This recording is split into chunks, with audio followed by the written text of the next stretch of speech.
Le verset biblique Matthieu chapitre 19, versets 16 à 22, présente une rencontre entre Jésus et un jeune homme riche. Commentons ce texte. Dans le récit, le jeune homme s'approche de Jésus et demande « Maître, que ferais-je de bon pour hériter la vie éternelle ?» Il reconnaît Jésus comme quelqu'un avec autorité et cherche des conseils sur la façon d'obtenir la vie éternelle. Jésus répond en lui disant que s'il veut entrer dans la vie éternelle, il doit garder les commandements. Le jeune homme demande quels commandements il doit garder, et Jésus énumère certains des commandements de la loi, y compris ne pas tuer, ne pas commettre d'adultère, ne pas voler, ne pas porter de faux témoignages, et honorer son père et sa mère.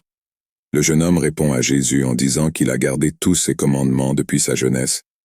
Cependant, il sent toujours qu'il manque quelque chose dans sa vie spirituelle. Alors Jésus lui dit « Si tu veux être parfait, va, vends ce que tu as, donne-le aux pauvres, et tu auras un trésor dans le ciel. Et viens, suis-moi. » Cette déclaration de Jésus révèle la question centrale dans le cœur du jeune homme riche, sa richesse et ses attachements matériels. En entendant cette réponse, le jeune homme riche devient triste et découragé, car il avait beaucoup de richesses. Il était attaché à ses biens et n'était pas disposé à les abandonner pour suivre Jésus. Il accordait plus d'importance à ses possessions matérielles qu'à l'appel de Jésus à le suivre. Cette réunion nous enseigne quelques leçons importantes. Premièrement, cela montre que le salut ne s'obtient pas par les œuvres ou par la stricte observance de la loi, mais par la grâce de Dieu. Jésus souligne la nécessité de suivre les commandements, mais révèle également qu'une transformation interne est nécessaire. Deuxièmement, ce texte nous avertit des dangers de la richesse et de l'amour des biens matériels.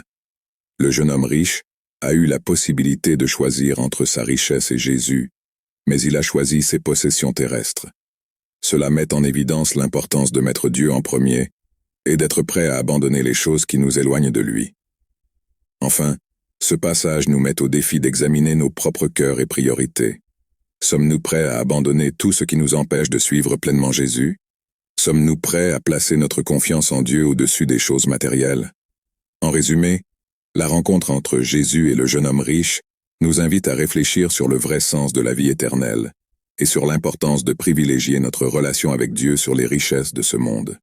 Il nous rappelle que suivre Jésus exige le renoncement, l'abandon et une confiance totale en Dieu comme notre trésor suprême,